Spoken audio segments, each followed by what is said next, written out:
Hey guys, what's going on? So, got a couple things to talk about. First of all, of course, we have some new heroes. So with this little patch, I'm not even sure if it was a patch, they didn't have any downtime, so they just kind of threw some things up. But yeah, with this, we have Edwin, we have Jacqueline, and we also have another dude in the Advent, Fist of Justice. I was reading this guy's skills, he sounds pretty damn good, and really someone worth building around crit, but considering it is a 4-star Advent dungeon, I think most people are not going to be able to clear it very easily. But we can take a look at the other two new heroes in game. We can start with Edwin, view his skills, not you. So let's take a quick look at his skills first. First skill 1, we got Rune Mark. He is one of the few heroes that attack 2 targets with his normal attack. He also has a 35% chance to apply a Verdict Signet. We gotta get to his passives first, so just keep that in mind. His skill 2 is actually really cool because not only is it a self buff and a pretty good one at that, but it's also an attack just as strong as most other skill 2 single target attacks at 200% of attack. So he also increases his own attack by 30% and his crit chance by 30%. Only for 1 turn. Both of those buffs, but still. Then you can go on skill 3, and if it's like a big PvE place, maybe he'll even do some good damage in PvP. I typically don't like the 120 attack to all enemies in PvP just because it doesn't feel like it does much, but who knows, maybe if you build him really well, he will be able to do something. He also has a 35% chance to decrease the target's recovery amount by 100% for 2 turns, and considering it does hit everyone, it's a pretty good chance you'll get at least 1, probably more like 2 or 3. So let's take a look at his first passive here. He will imprint this verdict on 2 enemies for 2 turns, randomly of course, because that's not an attack. 20% additional damage on those that have it, and activates special effects based on the type when attacking a target that has this verdict debuff. So if you're hitting an attack type, you will apply Melancholy to them for a turn, and when the enemy has Melancholy, any buffs they have, I guess, won't do anything. Okay, that's pretty messed up. If you're hitting a defense type, he'll ignore defense. That is also messed up. Just goes straight through all that tankiness. And support will give you a 50% chance to silence them for a turn, maybe preventing them from doing all that annoying stuff like reviving someone dead, etc. Hybrid, it will decrease the caster's cooldown by 1 turn, so himself. And his level 60 talent, he will remove buffs from enemies affected by Verdict Signet at the start of the turn. It does say 1 buff from an enemy, so I'm not sure if it really means only 1, regardless of how many are affected by Verdict Signet, or if it just means everyone. He also has a 70% chance to obtain a Barrier Signet when attacking, and he'll consume 3 of those to nullify any damage when attacked. And he'll start off with those 3 barriers at the start of the wave, so the first time you hit him, it won't do any damage. So use your tank or support to just touch him, I guess, and get rid of those barrier signets if you happen to be fighting him at least.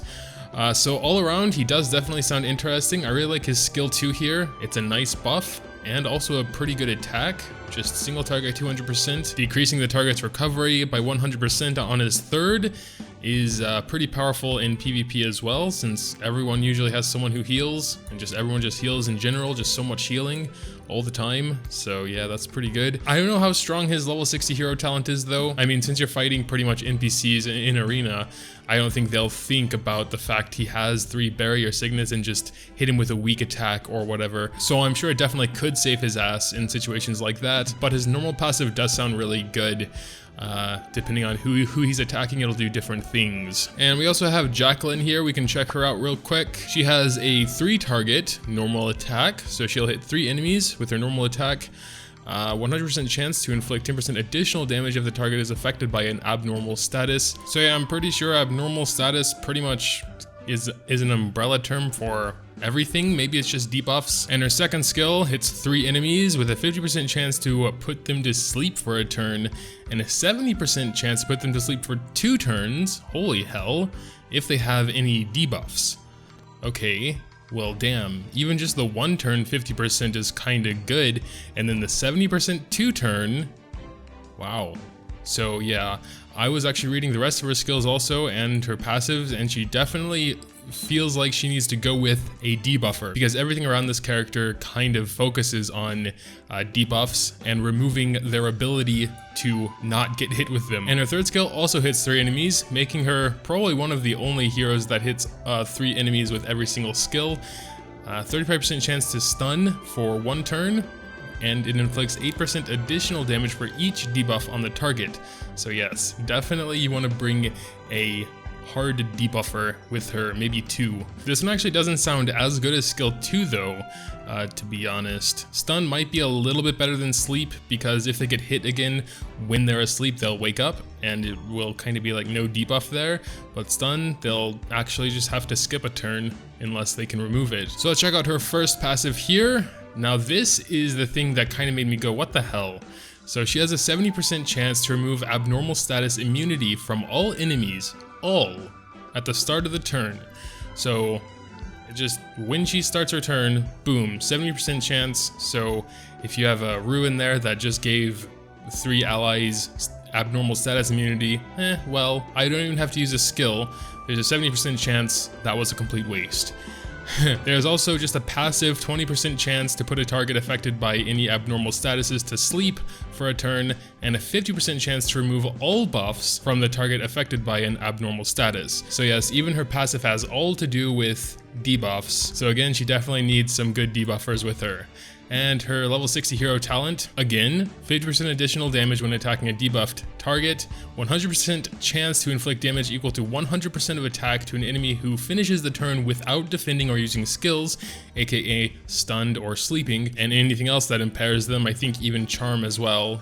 I'm not sure if they can defend while they're charmed. And a 50% chance to force that enemy to reveal weakness for 1 turn. So your next hit on that target that reveals their weakness will get criticaled. So she definitely sounds like a very interesting character. Definitely can be awesome in the right team. If you have 1 or 2 that are good debuffers, so applying area-wide debuffs would be optimal. So if you have anyone like that, she's definitely worth pairing with them, I think. And she can make for some really interesting team compositions, I think, as well. I mean, I wouldn't really rely on this reveal weakness and build someone totally just purely crit damage without any crit, so that, you know, like, but that's just like one of the thoughts. Let's also go ahead and check out Taiyo real quick. This is the only way we can do that because he's not in the summon pool. First skill, single target attack, 100% of attack, 25% more for each hot-blooded instinct stack. He'll get those from his passive, I believe. This one hits up to 3 enemies as long as they're right next to each other. Wow, he increases all allies attack by 30% for a turn, excluding himself, but it decreases his counter attack and multi-strike chance by 50% for a turn. So maybe it's not super worth it to give him those in the substats or as a rune set. And his third skill is a single target nuke, 300% of attack, 1 enemy, 6% chance to stun for 2 turns, which is quite good, but it is his ultimate skill with a 5-turn cooldown. 100% chance to decrease damage taken by 70% for a turn. Alright, pretty nice. The damage decretion there is interesting for a DPS, but definitely welcome. And the 60% 2-turn stun, definitely not bad either. So let's check out his passives. He'll obtain 1 of these hot-blooded instinct stacks when attacking or attack, so he'll get them pretty fast. And each of these stacks increases his crit chance by 25%. That means 100% crit chance at 4 stacks. That's pretty crazy. Of course, when you do land a critical strike, it will consume them all and you'll be back down to 10% or whatever, because you probably shouldn't build this guy with crit. Crit damage? Yes, tons of it. Just probably not crit chance. Well, his passive does say he'll inflict 50% more damage when he's counterattacking or multi-striking, so it's kinda hard to decide the balance there. Do you go full crit damage? Do you go a mixture of crit damage, counterattack, multi-strike? Do you even throw some crit chance in there so this just helps him rather than you completely relying on the hot-blooded instincts? And it's all choices you have to make yourself if you decide to raise him. His level 60 talent though does increase his critical strike damage by 20% for 2 turns upon landing a critical hit, and that stacks up to 3 times. So if you do have a high crit chance, you could potentially have a permanent 60% crit damage buff a little bit later on into the fight, but eventually, yeah. Also, once he goes below 50% HP, he is guaranteed to counterattack and will have his damage decreased by 70% for 2 turns.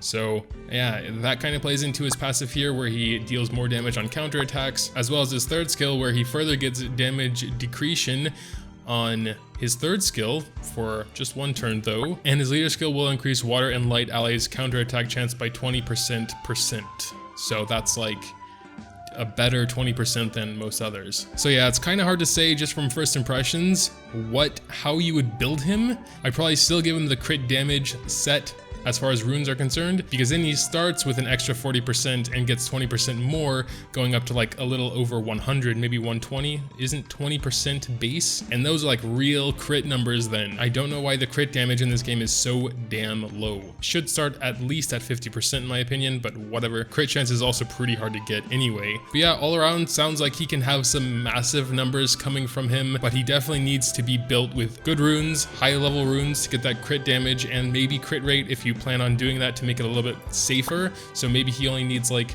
2 hot-blooded instinct stacks to have almost guaranteed criticals. That would probably be more preferable, honestly, so that he could play off his level 60 hero talent and get that crit strike damage faster. But that's pretty much all I have to say about him. So we also have this new event going on called the Haspiel Assault. So basically you run that new dungeon that we have. I believe it's just a 1-star dungeon, so it shouldn't be too hard, but it seems to be multiplayer only, which is annoying-ish, because I don't like doing the multiplayer ones. Oh, and you need fire, wind, or water heroes. Oh, haha. And the new Taiyo advent, it looks like if you want to have a chance there, you have to get Jacqueline, because that will increase Jacqueline's attack by 100% when she's in there. So it was the same way with Callie, where you had to get Morgan, because Morgan's attack is increased by, well, 200% there. Damn, I only tried this once, got completely wrecked on the first wave. I'll probably try it again before it ends, and while it's still half off. I did try it like 4 days ago, so I've gotten quite a bit stronger since then, but even so, I still think I'm not ready, and I kind of don't like wasting 50 stamina for no reason. So, yeah. I haven't really decided yet if I'm going for those new heroes. I kind of have too many to raise right now, and even the ones that are high are still not anywhere close to being maxed. Like, my best has 2 purple stars. So yeah, let's go ahead and go in this dungeon. I'm just gonna take Morgan, I guess, because she's my strongest. And we're gonna quick join, see who else is trying to do it. And hopefully we'll be able to do it, I guess. I don't know. Okay, it looks like the dungeon is broken right now. Fair enough, fair enough. Sometimes happens with new content, but alright. We will not be trying that right now. Oh wait, here we go. Alright, we got in. Whatever. Let's just go ahead and hit ready. And see what we can do here. I hope we won't all just instantly die. Do we have any healers or anything here? I didn't check. Oh, this dude. Wasn't this the tutorial boss? I think I remember fighting this guy at the very beginning. That is bad. So he is a wind. Ooh, that's perfect because I am fire. But we also have water and fire there, so... But the main boss is, in fact, wind. I think I would like to target him. Probably that's a bad idea, but kaboom! Oh, that did 0 damage. I knew that was a bad idea. Well, rip my main skill. Oh no, they're all attacking the boss. Attack this thing! No, stop attacking the boss. You need to get rid of this. Oh no. Oh yeah, we have a wind. Okay. But it looks like that wind might not be able... Holy hell. Someone kill that damn orb thing. Oh my god. Well, it looks like that thing died. We're all almost dead though. So hopefully we can start doing at least some damage. Oh, it died. Morgan did the 3rd skill. Okay, that was close though. Damn. Alright, so you need to get rid of those 2 things on his side there. Ooh, damn.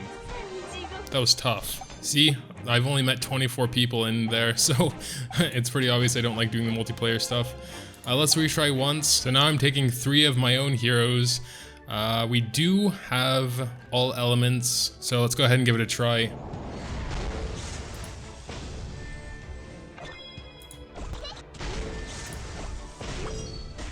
Oh my god, that was fast. Alright, I don't have any more stamina. Didn't really feel like using a potion right then, so we're gonna go ahead and spin this event thing, and we'll see what's kind of going on. We can do it twice. I don't know what all this 1st, 2nd, 3rd place, 4th is going on, so let's just do it and see what happens. 4th place. Okay, I like the insignias, you know, you can only, those are pretty hard to get actually. so I'm fine with that. I'd rather have insignias than like 100 enhanced stones. Let's try again. First place. 5th place. Okay, man. If that's how you want to do it. Besides that, you do get some like XP mons, I think, like those dudes, Rainbow. Make sure to tell me what you think about the new heroes and this new event dungeon in the comments down below. The new event's kind of cool. Get to draw a little lotto here every time you do that dungeon twice. Even so, I'm probably gonna finally stock up on some mystical essence because I'm lacking them hardcore. But yeah, that'll do it for today. Make sure to leave your thoughts about the new heroes, the new event content, etc. in the comments down below. Leaving a like if you happen to enjoy would be greatly appreciated as well. Thanks, as always, for watching. And until next time.